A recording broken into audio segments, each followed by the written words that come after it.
Au nom de Terre et Conscience, voilà, bienvenue à l'école de la Terre. Terre et Conscience est l'école de la Terre. Alors, bienvenue aussi à la Rivelaine qui accueille des formations, des ateliers de Terre et Conscience également. Ici, nous sommes au cœur de la Rivelaine, qui est une chapelle dans laquelle se déroulera en grande partie le cycle Nature et Cosmos. Alors, pourquoi dans une chapelle? Moi, je suis très réjoui en tant qu'habitant à la Rivelaine que ça se passe ici parce que cette chapelle orthodoxe est très ouverte. Toute l'iconographie le démontre que le vivant, que la nature, le cosmos est complètement présent dans toute liturgie, dans tout office. Et donc, ça a beaucoup de sens, selon moi, que ça se passe ici. Ici, nous sommes à la seconde édition de ce cycle. Et voilà je vous présente aussi Michel et Valérie qui vont animer tout ce cycle. Je remercie d'abord Bernard de nous accueillir dans ce magnifique lieu de la chapelle, qui est l'endroit où vont se dérouler les différentes séances du cycle. Voilà encore 4 personnes qui arrivent, je les accueille en même temps. Bienvenue à tous. Et en fait, ce qu'on va faire maintenant, on va faire une présentation pendant une vingtaine de minutes. Et ensuite, il y aura un temps pour les questions et les réponses. Et on va alterner les questions qui viennent des personnes qui sont présentes et des personnes qui sont derrière leurs écrans. Si par la suite, il y a d'autres questions, vous pouvez bien sûr joindre Michel ou moi, ou Terre et Conscience pour tout ce qui concerne les questions d'ordre plus pratique ou de gestion. Alors Michel va déjà se présenter. Qui elle est? Voilà. Donc, moi, je vais regarder le public, puisque j'ai un public devant moi. Alors, comment je suis arrivée à créer ce cycle de journée? Il y a une quinzaine d'années, j'étais fort interpellée par le rythme dans tout ce que je voyais, dans le rythme des journées, des saisons, les plantes qui poussent, le cœur qui bat. Voilà. Et donc, j'ai voulu… je me disais, il y a un mystère, il doit y avoir un sens derrière tout ça. Et je me suis mise à chercher et à me documenter. Et j'ai rencontré… j'avais un vieil ami qui habitait dans le sud de la France. On a décidé de faire ça à 2. Et pendant 4 ans, on a lu et on a regardé comment étaient les rituels. On est tombé sur les saisons, évidemment. On a voulu vraiment approfondir les saisons. Et de partir vraiment de ce lien entre la Terre et le cosmos, et donc d'étudier les rituels, etc. Et surtout, beaucoup méditer sur le sens de ces fêtes, de voir les liens qu'il y avait entre les différents peuples qui fêtaient les saisons, de se rendre compte combien les humains se sentaient… le rythme des saisons, ça les portait dans leur développement, dans leur croissance, ça les guidait aussi. Et pendant 4 ans, on a vraiment beaucoup médité et on est arrivé dans des horizons vraiment passionnants, et de se rendre compte que actuellement, il y a tout un processus intérieur qui peut comprendre, et autant les êtres humains étaient guidés de l'extérieur dans les rituels, mais actuellement, je pense que la conscience de soi qui est là, on est suffisamment individualisé que pour retrouver cette vie-là. Et donc, voilà, on a fini par faire des conférences sur tout ce qu'on avait découvert, et puis créer des ateliers, etc. Et donc, je pense que ça fait une dizaine d'années que je fais ces ateliers, et surtout tous les liens, parce qu'on touche vraiment les lois du vivant, Et donc, tous les liens qu'on peut faire avec le développement de l'être humain, avec le développement d'une école, avec la vie d'un couple, avec tout, en fait, c'est presque le même ADN partout, quoi. C'est le même processus. Donc, c'est tellement universel et donc, c'est tellement sacré. Donc, je suis très contente de faire ça ici parce que je pense que ça reflète bien la profondeur que ça peut avoir et j'ai l'impression d'être à l'entrée de cette profondeur-là, même parce que c'est trop vaste. Voilà, en gros, ma présentation. Alors moi, je suis artiste et art thérapeute. Donc, en tant qu'artiste, j'ai fait de la sculpture pendant une 15aine d'années. Et puis, je vais m'adresser à vous. Et puis, en 2011, j'ai commencé une formation d'art-thérapie parce que je trouvais que j'étais très seule en tant qu'artiste et que j'avais envie d'ajouter ces dimensions humaines et sociales. Et voilà, donc je suis devenue art-thérapeute, vivant beaucoup à l'étranger et de retour à Bruxelles en 2014. Et je travaille pour l'instant à la clinique Saint-Jean, en oncologie, scénologie, soins palliatifs, plein de... Et puis aussi avec d'autres publics, avec des prisonniers, avec des personnes qui ont la maladie d'Alzheimer, et des jeunes, des plus âgés. En fait, l'art-thérapie s'adresse à tous. Et en plus, j'adore la nature, j'adore le vivant, j'adore la forêt, c'est une vraie ressource. Et donc, quand on s'est rencontré avec Michel, on s'était dit qu'on avait vraiment quelque chose à s'apporter dans le cadre de ce cycle, puisque l'art-thérapie va compléter tout ce que Michel va enseigner et nous faire vivre au sein de ce cycle. Alors, donc Michel, tu vas peut-être présenter en quoi consiste ce cycle, et moi je rajouterai ce que l'art-thérapie peut ajouter à cette formation. Oui, oui. Oui, c'est vrai, je suis très heureuse d'avoir rencontré Valérie parce que c'est vraiment une complémentarité qui va enrichir cette aventure. Donc, alors, ce cycle de 8 journées, c'est de vivre sur 3 dimensions. Il y a une dimension très personnelle, très individuelle, intime. Il y a une dimension universelle. Et puis, il y a aussi le lien avec l'histoire des humains qui ont traversé tous ces passages et ces compréhensions. Donc, il y a une compréhension et une prise de conscience de comment fonctionne cette respiration de la Terre, ce lien entre la Terre et le cosmos. C'est une grande respiration qui dure 1 an, 6 mois d'expiration, 6 mois d'inspiration, avec des étapes. Dans nos pays tempérés, il y a 4 étapes. Il y a les équinoxes et les solstices.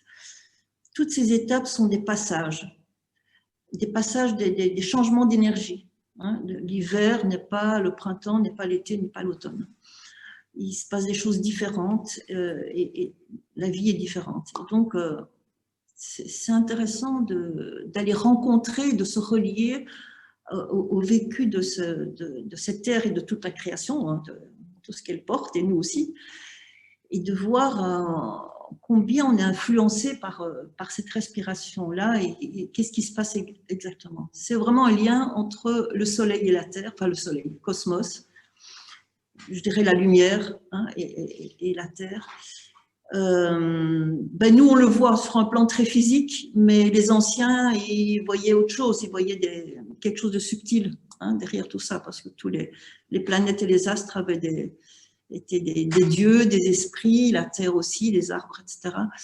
Et donc on va essayer en tout cas, de se dire, même si on n'est plus capable de ressentir toute cette subtilité, de se dire qu'il y a peut-être quelque chose, en tout cas, et que ce serait intéressant d'aller écouter ça. Donc, il y a cet aspect-là, chaque fois, dans chacune des journées.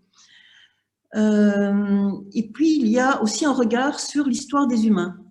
parce que l'être humain, il s'est toujours appuyé sur cette respiration de la terre pour être guidé, pour se nourrir, pour voilà, vivre, créer le côté social collectif. Et tous les rituels qui ont été créés par les humains, les rituels se font toujours quelques jours après le passage de l'équinoxe ou du solstice. Quelques jours après, il y a la célébration, je dirais, de ce passage par les humains. Et donc, il y a énormément de sagesse aussi. Et on se rend bien compte que depuis l'Antiquité, cette sagesse, voilà, elle nous aide vraiment, elle a guidé en tout cas les peuples et les humains vers une compréhension et un respect de leur environnement, là, oui. Puisque les humains avant se sentaient entièrement intégrés à leur habitat, ils se sentaient faire partie de l'environnement. Et puis, la religion, enfin, toutes ces fêtes, en tout cas chez nous, se sont christianisées. Et comme les religions se sont fort institutionnalisées, elles ont coupé un peu, enfin, elles ont séparé l'homme de la nature très souvent pour plus adhérer dans des dogmes. Et il y a eu énormément de pertes à ce niveau-là.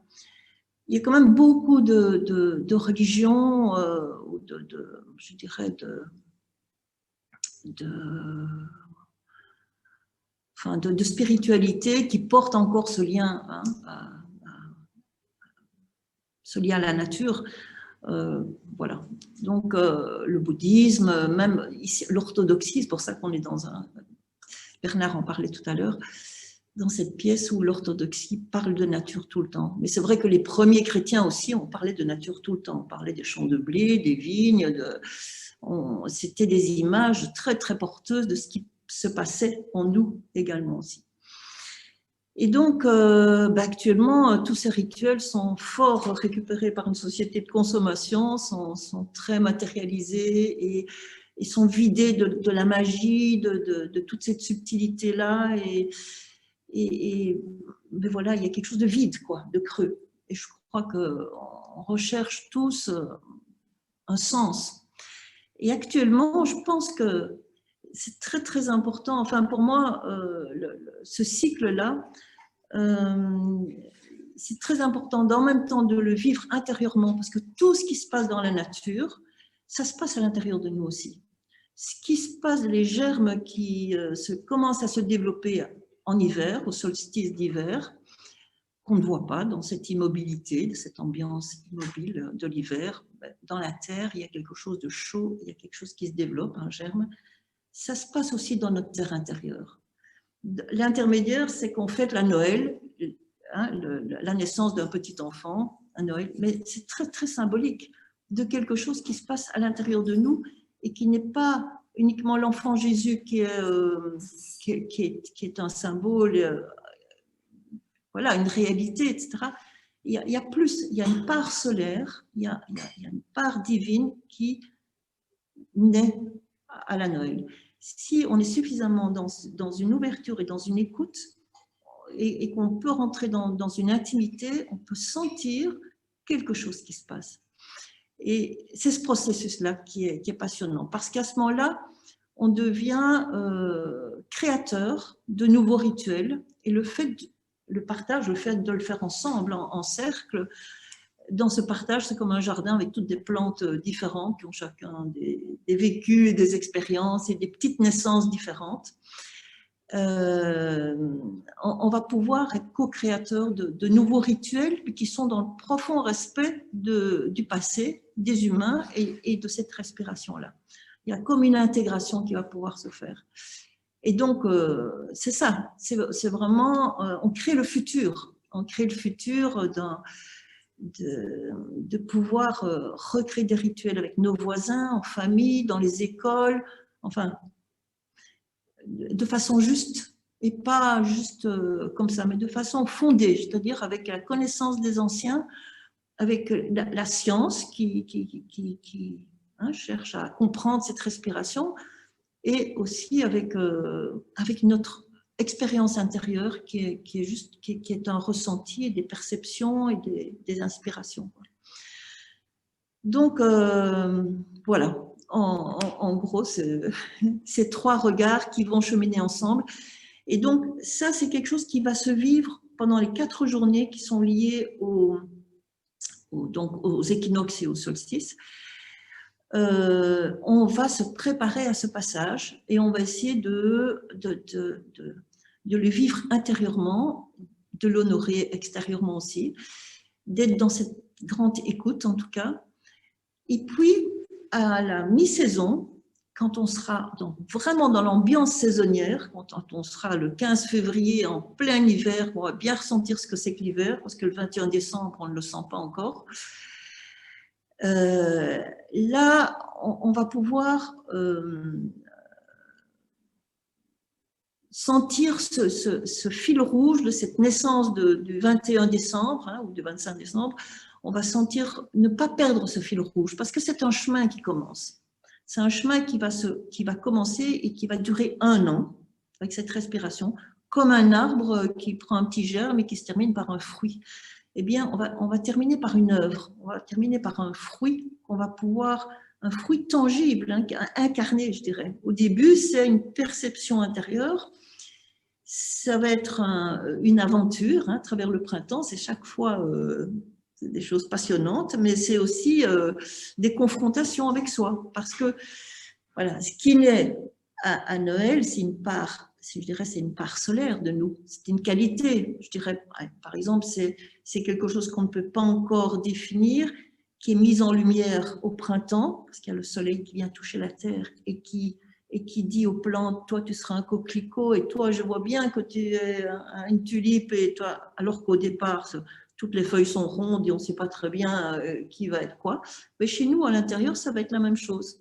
À Pâques on va pouvoir donner un nom. Alors par exemple si le nom c'est je m'appelle confiance parce que c'est une qualité qui vient, qui s'invite à l'intérieur de nous. Et donc pendant tout le printemps, on va être confronté à tout ce qui n'est pas confiance à l'intérieur de nous. On va être confronté à toutes nos méfiances, à nos craintes, nos peurs, nos insécurités, enfin, tout ça. C'est beaucoup de confrontations. C'est comme à l'extérieur, il y a les giboulées, ça a aussi un sens. Hein, les giboulées du printemps. Et voilà. Donc, chaque saison a sa spécificité, sa caractéristique pour pouvoir, à la fin, que cette confiance qui va passer par différentes étapes, qui va peut-être devenir de la foi à un moment donné, hein, je sais pas, mais à la fin de l'automne, si j'ai bien suivi le fil rouge, eh bien, je serai une personne confiante. Elle m'habitera pleinement, elle m'aura changé, je serai ça. Elle fera partie de moi. Et donc, voilà, ça c'est le processus intérieur. Et donc, pour ne pas perdre ce fil rouge, parce que c'est pas évident de garder, généralement quand j'animais seule, eh bien, je demandais qu'on ait un carnet saisonnier et qu'on puisse, chaque fois voilà, de suivre un peu ce processus intérieurement dans l'entretemps de journées. Mais généralement, on décroche plus ou moins parce qu'on a tellement de choses à faire dans la vie. Et donc, c'est pour ça l'idée des 8 journées, de se voir à la mi-saison, va permettre de garder le fil rouge et de le vivre de façon artistique. Et c'est pour ça que Valérie est là. Elle va pouvoir animer, prendre en charge l'expression de ce processus intérieur. Voilà, pour finalement en faire un carnet saisonnier, mais qui sera un carnet artistique. Donc, elle va m'expliquer mieux que moi. Sinon, je vais continuer à parler tout le temps. Ouais. Voilà. D'accord. Alors, vous pourriez vous demander, mais l'art-thérapie, avec ce que Michel vient d'expliquer, qu'est-ce que ça va avoir, comment ça va marcher, tout ça. Je vais d'abord vous expliquer ce qu'est l'art-thérapie. Donc, en fait, l'art-thérapie, c'est l'accompagnement de personnes via l'art, la matière, la créativité. Donc c'est un travail très spontané qui met en avant le lâcher-prise, la spontanéité. Et donc, moi, je fais des propositions artistiques ouvrantes qui favorisent l'imaginaire, la créativité. Je travaille avec, enfin, je fais des propositions avec la terre, le collage, la peinture, le dessin, l'encre de Chine, le fusain, l'écriture, enfin, plein de médiums différents. Et c'est le processus qui est important. Donc, en fait, le résultat, ça n'a pas d'importance. C'est surtout la démarche, le processus, tout ce qui se passe au niveau créatif, au niveau de l'intériorité, au niveau tout ce que vous vivez dans ce parcours créatif. Il n'y a absolument aucune interprétation. S'il y a une interprétation ou un sens que vous donnez, c'est plutôt vous qui ressentez, qui recevez aussi des moments d'émerveillement, de surprise, d'étonnement. Donc, on n'est vraiment pas dans la maîtrise du truc. Ce n'est pas du tout académique, c'est quelque chose, c'est plein de cadeaux en fait. Alors, l'art-thérapie, ce qui est chouette, c'est qu'elle met en avant les sens. Donc, on travaille à la fois l'observation, la vue, le regard. On travaille le toucher des matières. On travaille aussi l'écoute des sons, des bruits, mais aussi l'écoute du silence. Il y a parfois le goût. Enfin, on essaie d'éveiller vraiment tous les sens pour ressentir profondément les choses. Qu'est-ce que je pourrais encore vous dire, mon petit copion? Et oui, donc c'est vraiment une invitation à travailler en profondeur. Et j'aime bien l'idée aussi que ça aide à changer le regard sur soi, changer le regard sur les choses, changer le regard sur les autres. Et tout ça, c'est un travail qui permet d'évoluer, de se transformer. Alors, le lien avec Michel. En fait, on a des démarches qui se complètent à merveille et qui se nourrissent l'une l'autre. En fait, la démarche d'art-thérapie permet d'intégrer ce qui est dit, ce qui est vécu, et de ressentir en profondeur, comme je disais, entre autres par les sens. Donc, on parle de l'énergie d'une saison, on parle de l'énergie terrestre, de l'énergie du cosmos, le lien avec les plantes, le lien avec les odeurs dans la forêt. Enfin, j'imagine, moi, c'est la première fois que je vais animer ce stage avec Michel, mais j'ai déjà plein d'idées parce que forcément, je suis tellement passionnée par la forêt, la nature, les feuilles, enfin, le vivant, que l'art et la créativité dans tout ce monde, c'est juste magique. Donc, par exemple, on pourrait travailler autour d'une thématique comme l'air, le feu, l'eau, l'arbre. Parfois, je fais référence à un artiste, exemple, par rapport à l'arbre. Alexandre Lannes, c'est un peintre qui travaille l'arbre depuis plus de 40 ans, et avec toute une démarche de méditation, de ressenti des énergies. Il ne peint pas un arbre, il fait, je dis souvent, il fait de l'arbre. On est dans l'écorce, on est dans la mousse, on est dans l'odeur, on est dans les énergies. Lui, il fait ses arbres au fusain. C'est souvent un peu diffus et plutôt à l'horizontale qu'à la verticale. D'autres vont le faire fort à la verticale. En fait, c'est ça aussi la magie du groupe. Quand on travaille tous ces sujets, c'est que chacun fait des choses complètement différentes et c'est bien la preuve que c'est un travail très personnel et qu'on n'a pas un souci académique d'arriver à un résultat. C'est très très riche de voir ce que chacun a fait avec souvent les mêmes consignes, enfin d'office les mêmes consignes, mais aussi souvent les mêmes matériaux. Donc c'est très, très, très chouette de voir ça. Alors, on s'était dit aussi que l'art-thérapie, enfin la création artistique pourrait être un moyen d'approfondir l'énergie d'une saison. Donc, comme Michel l'a expliqué, il va y avoir 8 journées. Il y a les journées qui ont comme sujet les solstices le solstice ou l'équinoxe du jour, avec tout ce qu'elle va nous enseigner. Moi, je ne connais pas plein de choses, je me suis quand même un petit peu documentée. C'est vraiment passionnant de s'intéresser à tout ça, tout ce qu'on a oublié, les rituels, même les fêtes, la fête de Pâques, la fête de Noël. Je ne sais pas ce que chacun a eu comme éducation, mais je ne pense pas qu'on ait été chercher en profondeur tout ce qui peut se passer autour de ces fêtes.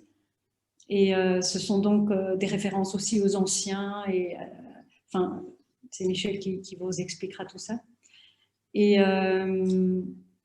pourquoi est-ce que je raconte tout ça? Oui.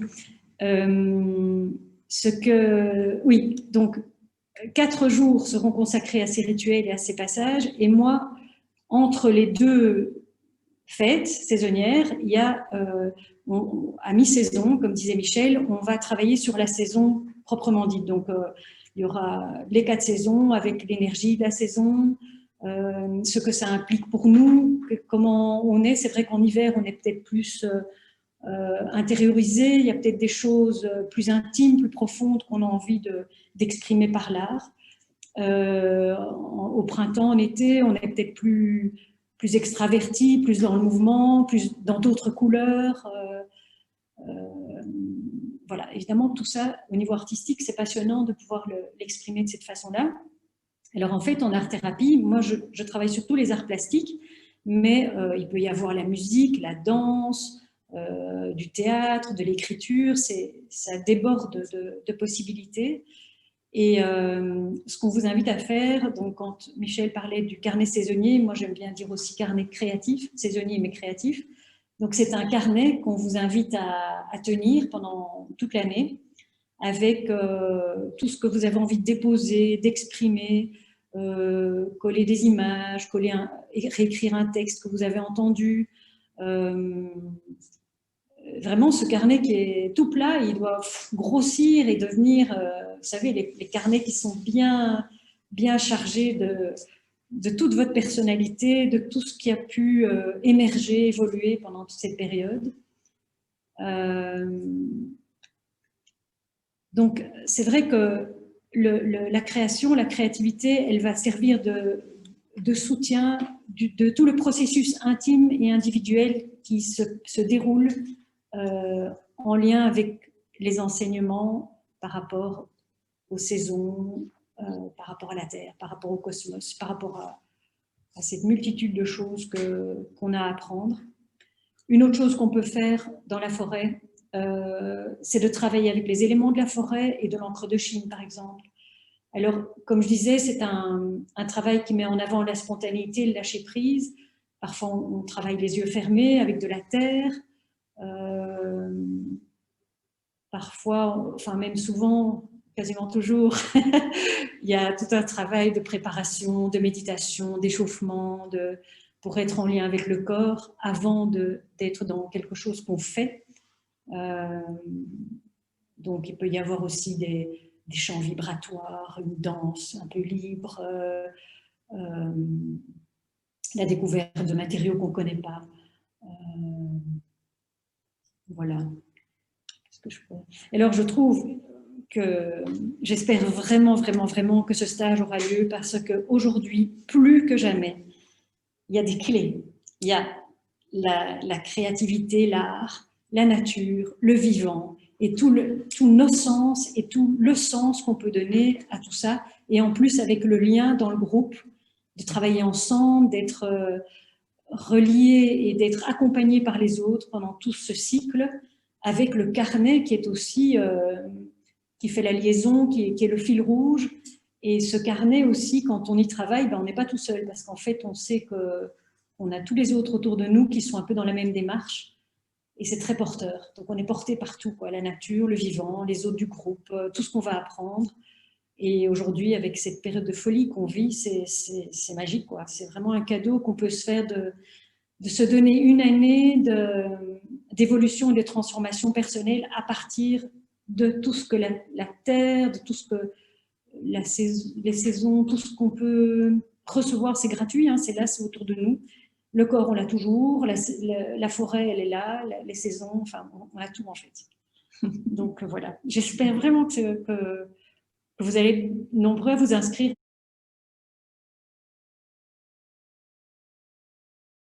Un petit besoin de clarification. Est-ce qu'il y aura donc des journées entièrement consacrées à Michel et des journées entièrement consacrées à toi, ou bien vous allez flirter ensemble? Oui, on va flirter ensemble, c'est joliment un peu, mais Donc, les journées de rituel, c'est vraiment Michel qui donne tout son enseignement comme elle l'a fait avant que je ne sois là. Mais j'interviendrai pour les parties créatives dans ces journées-là. Il y aura une partie dans l'après-midi, une partie créative. Ouais. Dans la même journée, il y aura les deux. Ouais. Et lors de la mi-saison, c'est plus moi qui ai les rênes, c'est plus de l'art-thérapie, de la créativité. Et Michel, évidemment, elle est là aussi pour… Je serai là au début pour un peu reparler du processus, pour qu'on démarre cette journée en étant en lien avec ce qui se passe. Voilà, parce que ce n'est pas des journées qui sont… on ne fait pas de l'art d'un côté et des rituels de l'autre, quoi, hein. C'est vraiment un soutien, on est porté par les deux choses. Donc, voilà. Et on ira dans la nature ou bien ça se passe ici?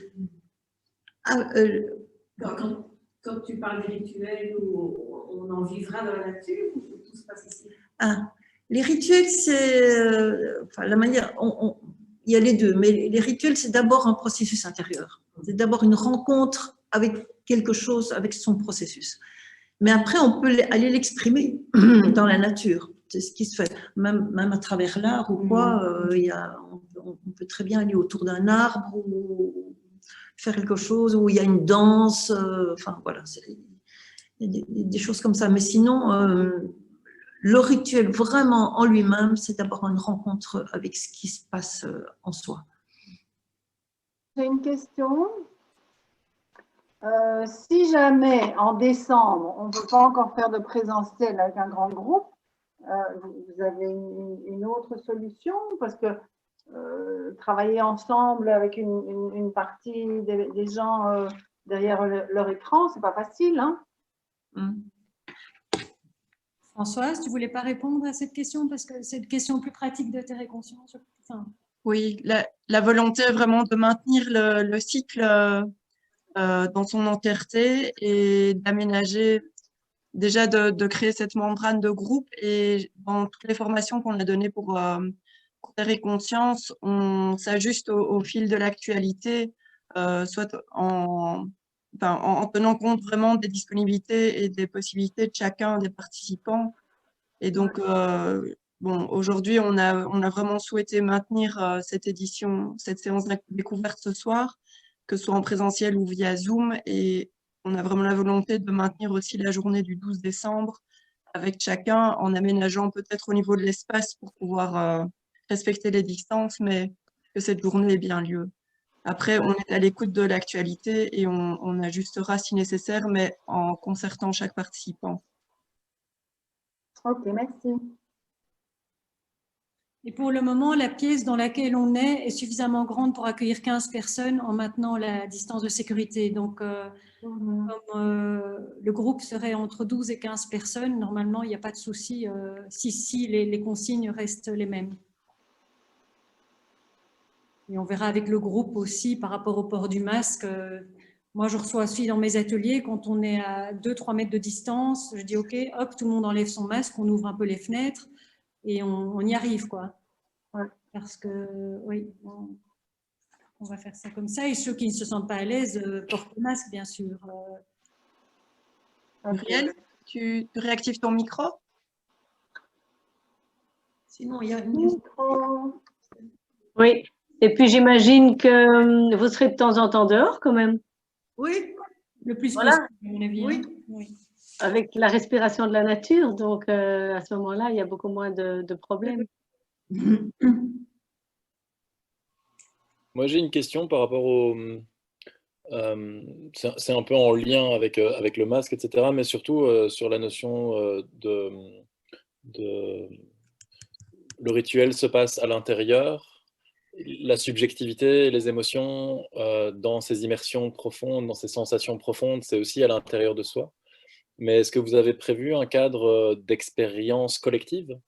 Est-ce qu'un rituel, est-ce que vous allez générer une forme d'égrégore lors des rituels? Est-ce que ça va être un rituel co-construit ou est-ce que ce sera plus de la sagesse et des savoirs? Ah oui. Ouais. On n'a pas le temps de faire tout ça, en fait. On n'aurait pas le temps, il faudrait 2 jours. Parce qu'au départ, les ateliers étaient construits sur 2 journées. Et donc, mais ici, si on veut amener un peu de la théorie, faire un exercice de respiration pour être comme la terre qui respire, et puis ça, on peut aller dehors pour faire ça. Et puis voilà, de faire un ou deux exercices intérieurs, et le temps de partager entre nous aussi, parce que c'est vraiment important ce partage. Il est vite midi, 2 heures. Et voilà. Mais donc, on essaye d'équilibrer en tout cas et de faire voilà, quelque chose à l'extérieur. Mais ce qui se passe, il y a pas mal de choses spontanées. La dernière fois, il y avait une femme qui chantait, qui avait vraiment envie d'offrir un chant à un moment donné. Donc, il y a des choses spontanées qui se passent. Quelqu'un aura peut-être envie d'offrir une danse ou d'inviter les gens à faire une danse après un partage. Voilà. Donc, donc voilà, on essaye d'équilibrer comme ça. Mais la dimension collective, elle est bien là à partir du moment où il y a un groupe et on vit, il y a des moments de partage. Alors de nouveau par rapport au masque, hein, parce que c'est ça qui peut rendre un peu frileux. Donc quand on est séparés, on n'a pas le masque. Quand on regarde un travail ensemble, ben, on reporte le masque. Moi, je travaille en clinique, on a tout le temps le masque, on se lave tout le temps les mains avec les gels et il y a, bon, voilà, on se protège les uns les autres. Donc, au-delà des mesures sanitaires à respecter, il faut que chacun se sente bien avec les mesures qu'il prend pour soi, pour lui-même. Mais moi, je pense que ce n'est pas un hasard si on a des masques et qu'on se lave les mains et que quand on est proche, bon, il n'y a pas de... Donc, tout ça pour dire que la dimension collective, pour moi, elle est bien là. Et que, par exemple, en art-thérapie, on pourrait faire à un moment un mandala collectif. Eh bien, on travaille tous sur la même pièce et il n'y a pas de souci, quoi. On a une question ici. C'est une question plus pratique, une fois que le stage aura commencé par rapport à ce cahier. Est-ce qu'on recommence le premier jour, enfin, je veux dire, le 12 décembre, je pensais. Oui. Et si vous avez des conseils. À mon avis, j'ai l'impression que ce serait intéressant que chacun se fournisse son propre cahier. Mais ça, quand les gens seront inscrits, avant le 12 décembre, on pourra peut-être juste donner les consignes. Voilà, vous pouvez avoir un A4, un A3, plus ou moins gros. Il va accueillir ce qui se passe sur une année. On pourra avoir 4 petits carnets, un par saison. Ça, c'est... On verra un petit peu, c'est des questions plus... Oui, ça sera très ouvert. On ne va pas vous amener un cahier de 12 décembre tous le même. Et je vais vous dire qu'il y a un syllabus, un petit livret qui va vous accompagner. Un petit livret par saison aussi, pour les équinoxes. Et là, vous pouvez prendre des notes. Ça vous évite de prendre des notes tout le temps dans ces syllabus. Valérie et Michel, on me signale que les questions ne sont pas toujours audibles pour les personnes en Zoom. Est-ce que vous pouvez les répéter? Alors, la question, c'était au sujet du carnet créatif. La personne demandait si on allait le recevoir le 12 décembre ou comment ça se passait par rapport au carnet. Donc, c'était simplement de dire que chacun va choisir ce carnet et ce qu'il y a, c'est que quand on aura le groupe d'inscrits, on va communiquer la façon dont on peut choisir ce carnet. Merci. Aline demande si à la fin de chaque journée, il y a une proposition de choses à faire jusqu'à la journée suivante. Mais oui, ça c'est tout simple, c'est vraiment rester en lien avec son processus. Et puis, et remplir son carnet, en fait. Vraiment, parce que chaque jour, chaque fois que... Enfin, vous allez voir que le livre que vous allez lire, que la rencontre que vous allez faire dans une saison, il y a des choses, il y a une synchronicité, il y a des choses qui vont résonner par rapport à ce processus-là. Donc, c'est pas, voilà, tous les événements de la vie, les rencontres, etc., enfin, sont porteurs de ce qui se passe aussi. Bernard, un petit mot de la fin? D'abord, je dois témoigner que l'année passée, j'ai suivi le cycle. Approche-toi un peu du micro. Un peu. Oui.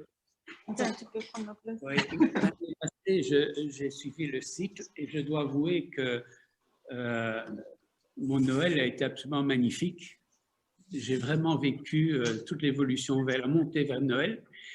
Et enfin, je ne sais pas si on dit la montée ou la descente, je ne sais pas trop. En tout cas, c'est la montée vers Pâques, mais le Noël, je ne sais pas. Et que préparer cette fête de cette manière, voilà, ça a pris toute une profondeur en moi. Et voilà.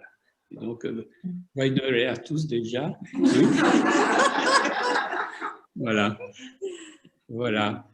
Je vous remercie d'avoir été là, de vous revoir bientôt tous. Voilà. Chouette, merci Bernard. Merci. Si c'est OK pour tout le monde, s'il n'y a plus de questions, en tout cas, n'hésitez pas à envoyer un mail à françoise@terreetconscience.be si jamais il y a d'autres questions. Et on est bien sûr à votre disposition pour répondre à des questions d'ordre de contenu ou modalités pratiques. Et voilà, nous vous remercions tous et toutes d'avoir été présentes, en présence et à distance. Et on espère vraiment vous retrouver pour le cycle qui commence le 12 décembre. Voilà. Merci. Merci beaucoup. Au revoir. Merci.